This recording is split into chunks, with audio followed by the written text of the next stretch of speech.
I'm Eleanor and I'm one of the trainers at Healthy Dialogues. Welcome to the recording of Resilience Workshop 1, Understanding Stress and Resilience. This is the first workshop in a series of 3 workshops produced by Healthy Dialogues in collaboration with Thrive London and funded by the Mayor of London. In today's rapidly changing world, resilience has become an essential skill for navigating challenges and thriving in both personal and professional spheres. This series of workshops are designed to provide you with the practical tools and strategies to enhance your resilience, enabling you to bounce back from setbacks, adapt to adversity, and maintain well-being amidst life's ups and downs. The workshop is a recorded version of the live event and there is a BSL interpreter present throughout the workshop. As it is a recording, you'll not be able to access the live Mentimeter, but the facilitator will read out some of the comments that were submitted by attendees on the live workshop. Today's training has been designed and delivered by the team at Healthy Dialogues. Healthy Dialogues is an independent behaviour change advisory and delivery consultancy and a leading provider of health and wellbeing training for frontline professionals. The team of health psychologists and public health practitioners at Healthy Dialogues have been delivering evidence-based behaviour change training across England since 2013. If you'd like to find out more, please check out our website or send us an email. So just a final introduction for those that are just joining. I'm Eleanor and I'll be the trainer for today. We have my colleague Helen with us on the call. We also have our BSL interpreter Samaya with us today, and she should be a pinned video. So if everyone can make sure that their cameras are off and they're on mute, then we can get started. So today in our workshop, we'll be covering what resilience is, why resilience is important, what is needed to develop and enhance resilience, and understanding stress and stress triggers. So first of all, I would like us all to do a quick activity. So I'd like you all to imagine that you're in a raft or a small inflatable boat. You're rafting down a river, and at the moment the water is calm and slow moving. However, on the horizon, you can see some rocks coming up and the water looks like it's becoming a bit more choppy.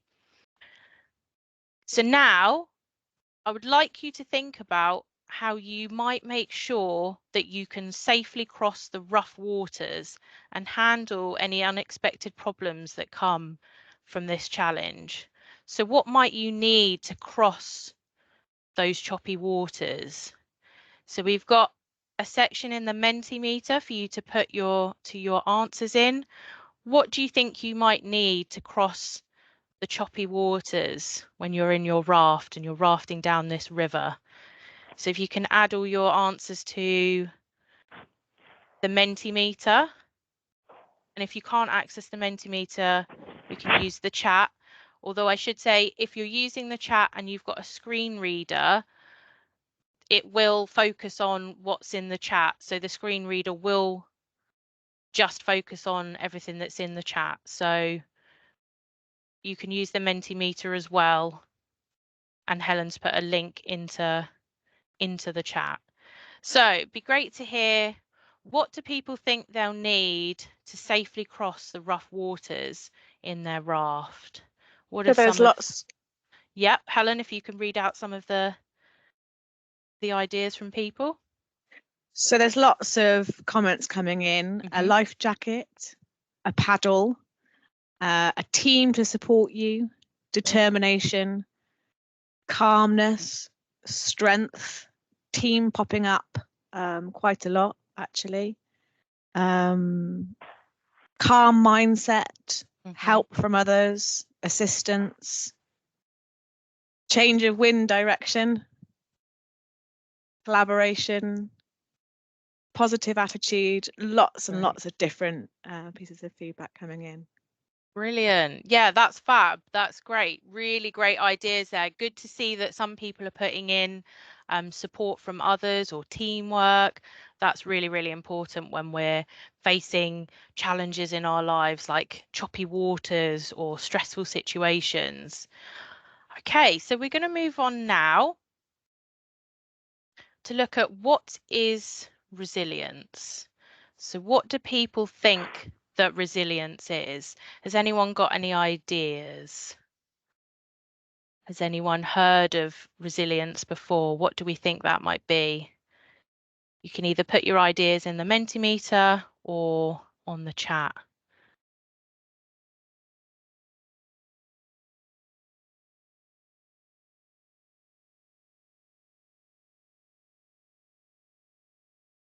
Great. So yeah, what do some people think resilience is? So some of the feedback, bouncing back, inner strength, ability to keep going, Yeah. ability to cope, to overcome hardships, staying strong, a sense of inner strength and perseverance, being Great. able to stand and get through it. Yeah, some absolutely fab responses there, and I think you're all pretty much there in terms of resilience. So there's lots of different definitions of resilience, and it's still very much an evolving concept. I've picked the Merriam-Webster dictionary definition here, and the dictionary says that it's an ability to recover from or adjust easily to misfortune or change. So yeah, definitely kind of very similar to a lot of the ideas that people were putting in. So you're all kind of familiar with resilience. Great. So we're going to look now at why resilience is important. So there's been lots and lots of research carried out on the concept of resilience. It's been linked with a number of different positive outcomes. So developing resilience can help us to adapt to change. It can help us to manage our stress. It improves problem-solving skills, better decision making, healthier relationships, and it can really help to prevent burnout. So a lot of really important reasons as to why it's good for us to develop our resilience. Okay, so now we're going to move on to thinking about how resilient we are as people. Now, how we're going to do this is we're going to have a go at doing the brief resilient coping scale. So what I'd like you to do, if you're able to, is to either scan the QR code or you can click on the link. And I think Helen's going to put in the chat as well the link so that you can access it.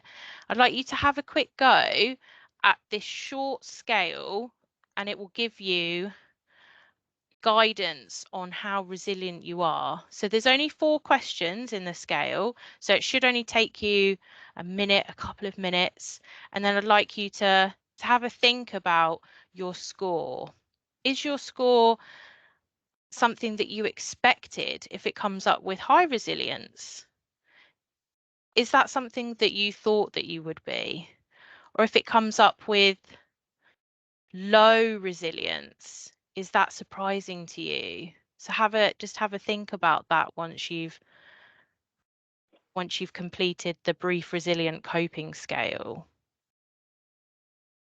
So you can either use a QR code.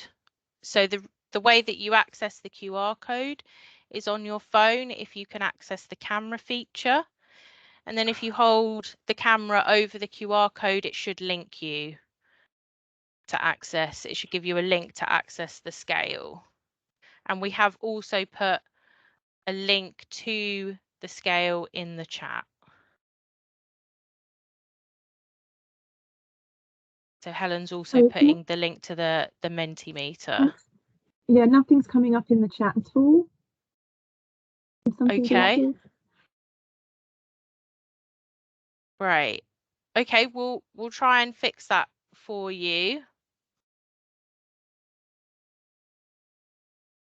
Yeah, so some people are sharing their scores on the chat. Yeah.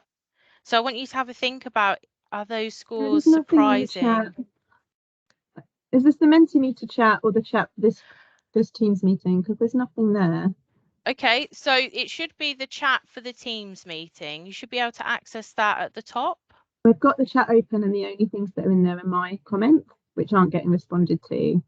Okay, I'll pass you over to Helen for now. She should be able to help you. I think if you maybe come off of the workshop and then join again. I've done that already. Okay, well, if you can get in touch with Helen, and she'll be able to help you out with that. Is that okay? Yeah, I've tried that and also not getting a response. Okay.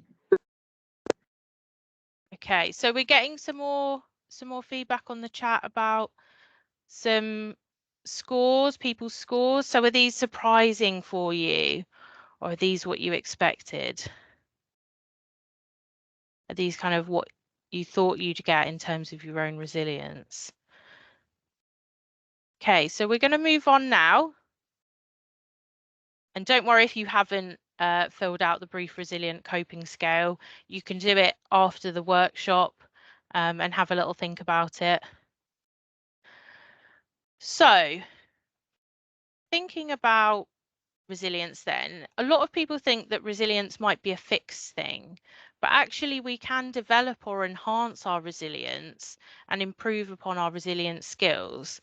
So how do we think that our resilience can be enhanced? What sort of things do we think that we could do to enhance our resilience? If you've got any ideas, you can add them on the Mentimeter or on the chat. What are some of the strategies that you might use to enhance your resilience?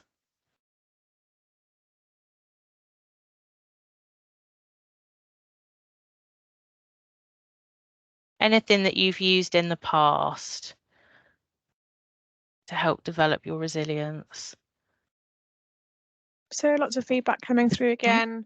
Some on the chat, some via Menti. So we've got things like mindfulness, exercise, coaching, maintaining social circle, existing support systems, community support, work-life balance, taking time to step back, reassurance, talking to your support network, lots of different types of strategies that people are using.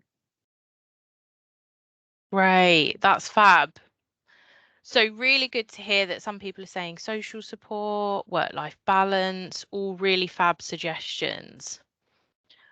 So there are lots and lots of ways that we can boost our resilience. And in this series of resilience workshops, we'll be looking specifically at a few of them. So we'll be looking at our strengths, developing our self-awareness, how social connections help, coping strategies, and mindfulness. But there's lots and lots of other strategies that you can use. But these are just some of the ones that we'll be covering. So now I want you to have a little think about what is it that might be challenging our resilience? What is it that we might encounter on a daily basis in our lives that might be impacting on how resilient we feel? So again, if you can use either the Mentimeter or you can get on the chat. We prefer people to use the Mentimeter just so that it makes it a bit easier for those using technology assistance. So if you can share, what do you think that might challenge our resilience on a daily basis? Lots of responses coming through again. So we've got unexpected change, stressful situations, stress, tiredness, burnt out, poor nutrition, emotional intelligence, too many demands on our time, feeling out of control, the changing workplace, sickness, issues at work, overload, feeling a lack of control, unexpected situations, exhaustion, that coming up a few times actually, difficulties close to home, lack of support from team, life changes, busy lifestyle and not having enough time for oneself. Yeah, definitely. Lots of good suggestions there. In today's day-to-day world, it's such a fast pace of living, lots of challenges coming up to challenge our resilience on a daily basis. So I think a few people mentioned that stress might be one of them. So what do we think stress is? What does stress mean to us? So the World Health Organization defines stress as a state of worry or mental tension caused by a difficult situation. So stress is a natural human response that prompts us to address challenges and threats in our lives. Everyone experiences stress to some degree. The way that we respond to stress, however, makes a big difference to our overall well-being. So stress can affect both the mind and the body. A little bit of stress is good for us and it can help us to perform our daily activities. So I don't know if anyone's ever had it where they've had to do maybe a presentation or they're playing in a sports event and they feel a bit nervous before they start. And they think, oh, I feel those butterflies in my stomach. I feel a little bit anxious. And that stress helps us then to perform at our best. So then we might go in and play in our sport and we do a really good job because that little bit of stress has really kind of helped us to perform at our best. However, too much stress can cause physical and mental health problems. So now we're going to look at some of the things, some of the stress triggers that might be in our lives. So some stresses that can be in our lives can either be internal or external. So some examples of some internal stresses might be our thoughts and perceptions. So having negative thought patterns, pessimism, unrealistic expectations. We might have physical health stresses, so things like illness, lack of sleep, nutritional deficiencies. All of these can contribute to stress. We might also have emotional factors, so anxiety, fear, excessive worry, all of those things can contribute to stress. And finally, cognitive overload. So having too many tasks or responsibilities can help us to feel kind of very much overwhelmed, very stressed. So not only are there internal stresses, there's also external stresses. So some examples might be environmental factors, such as noise, pollution, or weather conditions, particularly in today's current society where we're having more extreme weather. That can be very stressful for people. Life events, so major changes in our lives or traumatic events or even significant transitions. So even though something might be a positive, such as getting married, having a baby, getting a new job, anything that you feel kind of is a positive in your life, it can still cause us some stress because it's a significant transition or a change. We've also got workplace factors. So these can include job demands, deadlines, and conflicts at work. I know a few people put in the chat earlier that workplace stress was a big one for them. We've also got relationship factors, so conflicts with our family, with our friends, or even at work with our colleagues and co-workers. And then lastly, we've got financial factors, so economic difficulties or financial instability. So when we're faced with a stressor, the body's fight or flight response is triggered.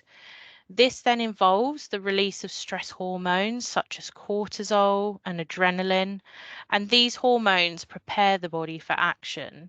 So a little bit like I was saying earlier, when you've got a presentation or a sports match to be playing, those stress hormones get us ready. They prepare us to be at our best to perform. So we might also have some physiological changes, so increased heart rate, elevated blood pressure, heightened alertness, and a release of energy.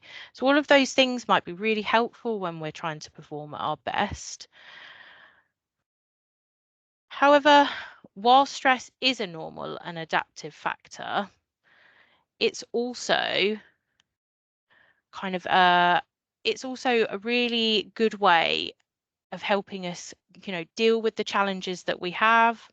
It can really help us with, as I said, performance at work, performance in our personal lives. Chronic or excessive stress can have detrimental effects on both our physical and mental health. So long-term stress is associated with a range of health problems.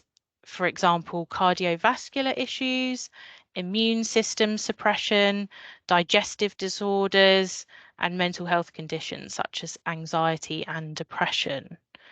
So we're going to have a little bit more of a look at the consequences of stress. So we talked then it can have long-term, and chronic stress can have an impact. So some of the consequences, we've just talked a little bit about some physical health consequences, but it can also impact us in terms of psychological distress. So this can refer to non-specific symptoms of stress, anxiety, and depression. And high levels of psychological distress are indicative of impaired mental health and may reflect common mental disorders like depression and anxiety. We also talked a little bit just now about physical health conditions such as high blood pressure, heart disease. It can also increase the risk of stroke and heart attacks. It can also impact on our relationships, so either by making us withdraw and isolate when we're stressed, or by increasing tensions in our relationships, causing us to be more irritable and snappy. I know I'm definitely, when I'm hungry and tired and I've had a stressful day at work, the first person that I tend to be a bit snappy with is my partner. When I see him in the evenings, I'm sort of drained and I think, oh, I don't have enough energy to be particularly polite. So that long-term stress as well can really grate at some of our relationships, which isn't helpful because we need those relationships as our social support.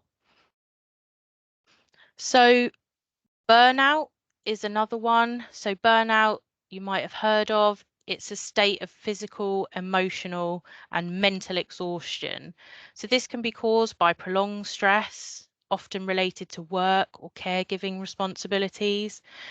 So it's characterized by feelings of overwhelm, a depletion of energy, feeling cynical, very detached from our work, and a reduced sense of accomplishment or efficacy. And then lastly, we've got compassion fatigue. So this is also known as a secondary traumatic stress or vicarious traumatization. So this is a type of stress reaction that occurs when people are repeatedly witnessing or hearing about the suffering and trauma of others. So it tends to normally impact on people that are in caregiving or helping professions, such as healthcare workers, therapists, social workers, emergency responders, and just anyone else that regularly interacts with people who are experiencing trauma and distress.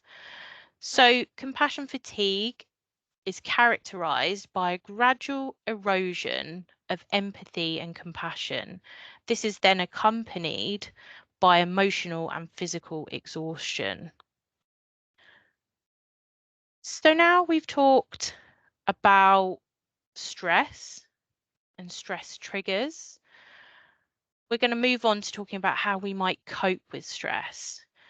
So in the chat or on the Mentimeter, preferably if you can use the Mentimeter, I'd like you to put down some coping strategies that you use to deal with stress. So we're going to be talking about a few of them in a minute, but I'd like to hear, what are people using to deal with their stress?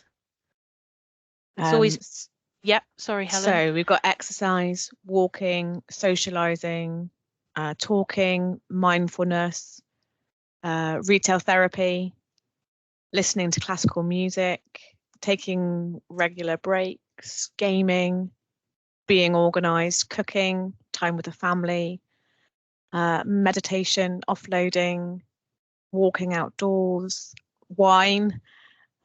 Wine often pops up. Doing extra work, alone time, resting, dancing, asking for help. Lots of different ways people cope with stress.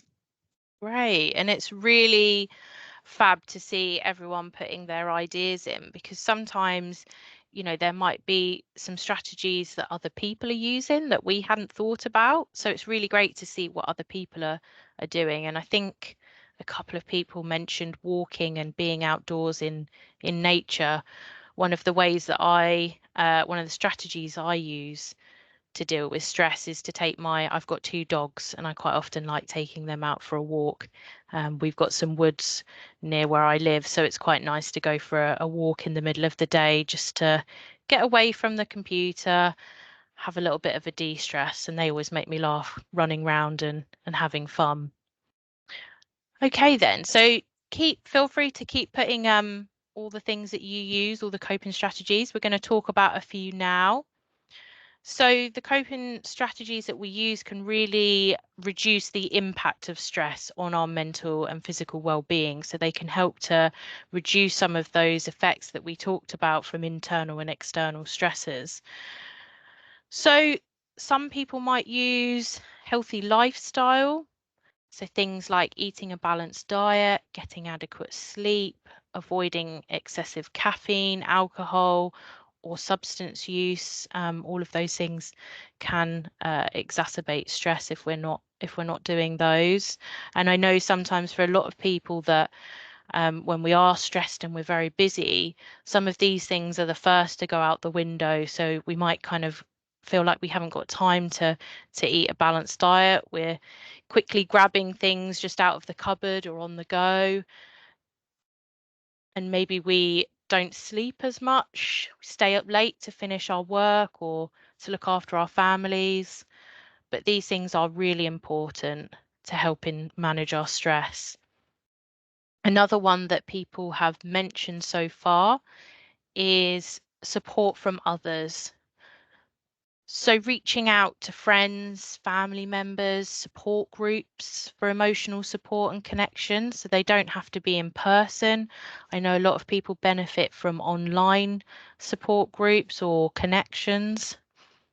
So sharing our feelings with others can provide comfort and perspective, and knowing that you're not alone in your struggles can be really reassuring.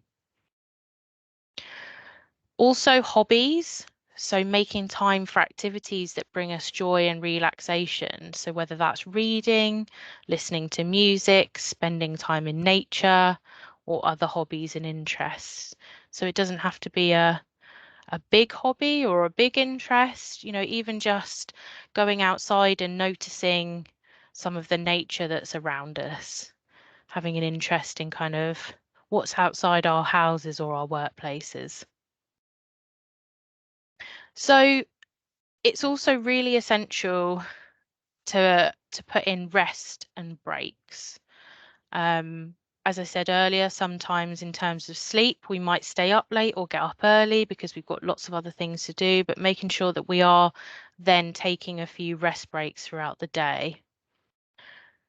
So it's essential to recognise that coping with stress is a personal journey and different strategies work for different individuals. It's important to experiment with various techniques and to find out kind of what works for you.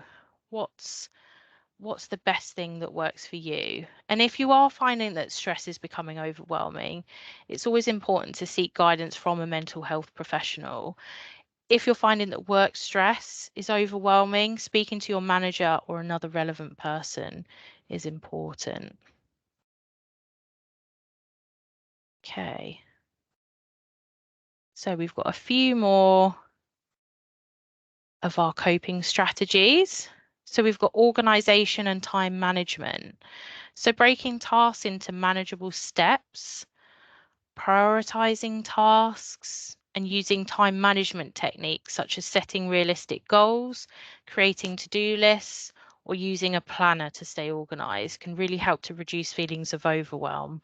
I know that I find using a to-do list every day is really helpful. It helps me to prioritise. Also putting in boundaries. So I know this can be quite difficult for people, being able to say no to additional comments and additional commitments when you're overwhelmed or at capacity. That can be hard, especially if it's coming from family members or anyone that's really important to us. It can be really hard to actually say no, I'm kind of at capacity right now.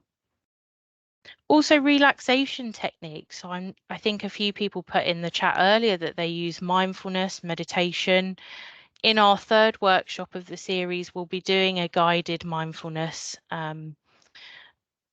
exercise together. So if you are not using meditation at the moment and you'd like to learn a meditation exercise or a mindfulness exercise, do make sure that you're registered on our third workshop. As well as mindfulness, you can use deep breathing, progressive muscle relaxation, anything that just kind of helps you to relax your mind and your body. And I know a lot of people put in exercise. That's a really great one to help us release endorphins. These are all those natural stress fighting chemicals that make us feel good. And again, exercise doesn't have to be really extreme. You don't have to be running a marathon to get the benefits of exercise. Even just going for a short 5-minute walk if you're able to, or if you're not able to, doing some exercises in your house, even sitting down. We can do some really great exercises just to get a little bit of physical movement into our day. Okay, so now I want to have a look at circles of influence. So have people heard about circles of influence before? This is quite a well-known model. So we've got the circles of influence. Have people heard of that?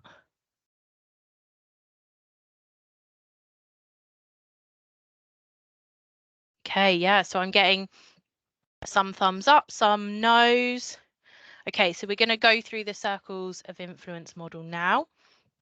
So basically there's 3 kind of levels. We've got right in the middle, we've got ourselves.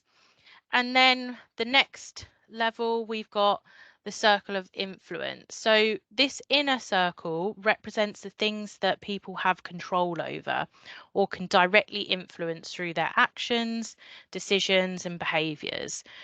So it includes aspects of our personal and professional life, such as our attitudes, behaviours, relationships, goals, priorities, habits. These are all the areas where people can take proactive steps to make a difference and achieve desired outcomes. So these things that we control are the things that we should focus on when we're stressed. So if we're in a stressful situation with someone else and we're maybe having an argument, we might not be able to change how the other person is feeling or what they're thinking, but we can really think about what we want to say, any boundaries that we want to set, our thoughts and actions, and how we respond to the other person. So it can be really helpful when we're thinking about our stress levels and what makes us stressed to try and categorize, are these things that I can control or are these things I can't control? So now we'll have a look at the things that we can't control. So this is the outer circle, and this represents all the things that we might have maybe a little bit of concern over or we might care about, but generally we can't control them. So it can include a wide range of things. We've got global events, societal problems, family matters, health concerns, financial issues.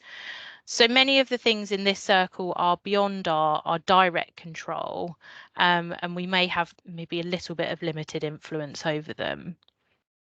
So it's really important to remember, if there are things that fall into this category, it's important to not use too much of our energy and our attention on them, because these aren't things that we can control. We can't control what the weather's going to do, but we might be able to control what activities we're going to do depending on the weather to help with our stress levels. So if it's raining really hard outside and we think, oh, I like to use going for a walk as a good coping strategy, but I don't want to go out when it's raining, are there any indoor activities that we can prioritize?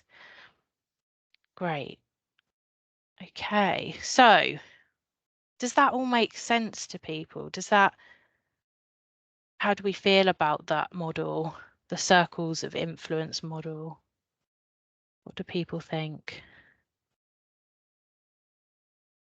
Yeah, I'm getting lots of thumbs up. Fab. Yeah, a lot of people liking yeah, it's really, really great model. Just sometimes when we find ourselves going down those kind of pits of worry where we think, oh no, I hope this person, responds in this way or that way, and actually thinking, well, I can't really control that. All I can do in this situation is control kind of what I'm going to say or how I'm going to respond. Great.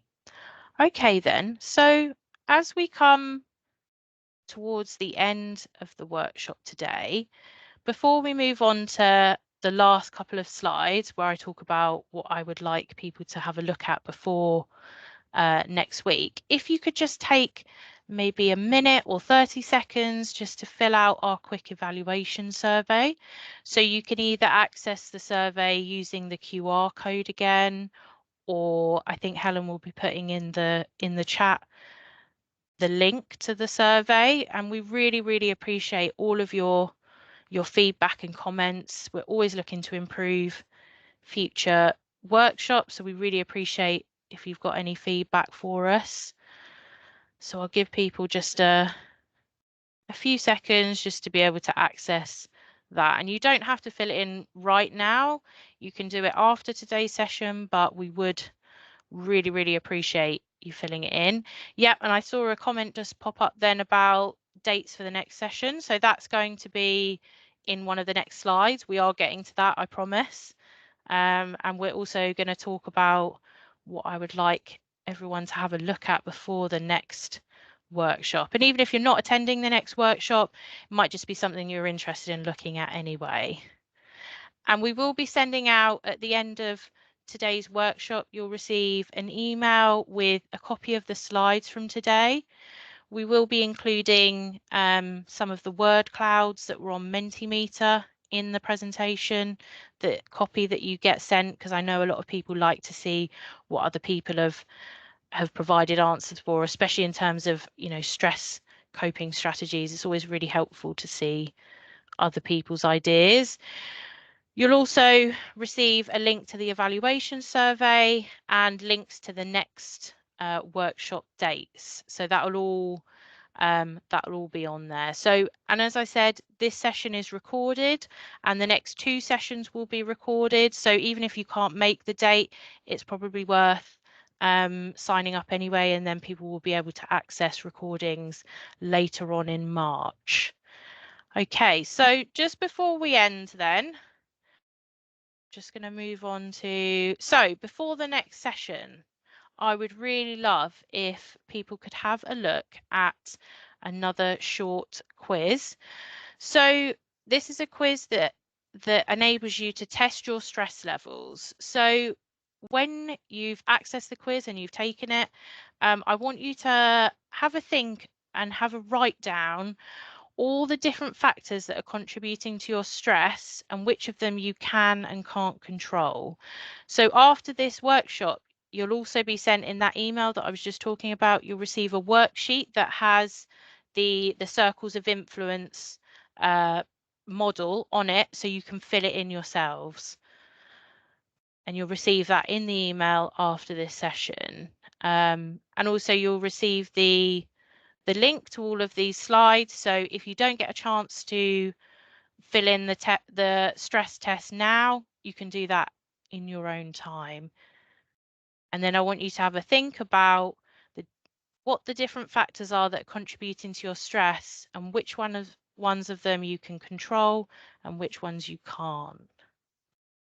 Okay, so we've got just a couple of minutes now.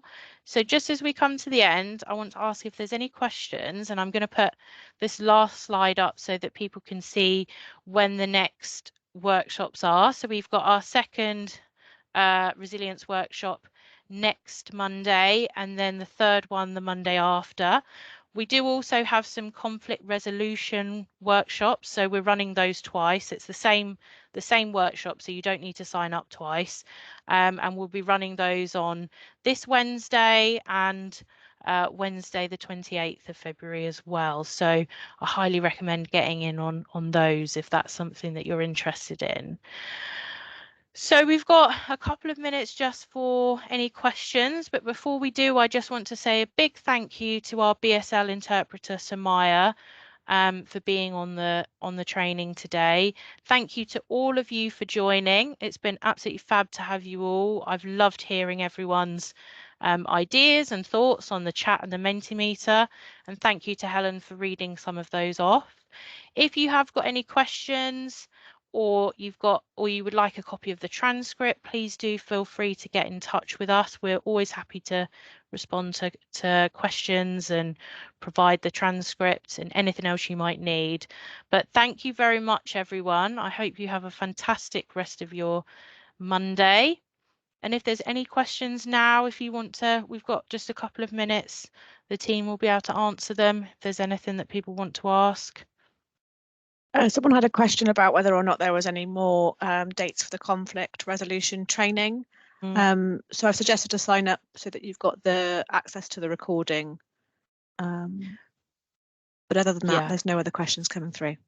Great. Okay. Yeah. So there's those 2 dates for the conflict resolution workshops. As I said, they're both exactly the same, just 2 different dates, and we will be recording one of those, and we will have a BSL interpreter on that recording.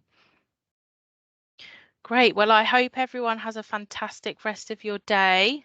It's been absolutely fabulous to see you all, and thank you for joining the workshop, and hopefully I'll see you all at workshop 2 next week, or possibly at workshop 3.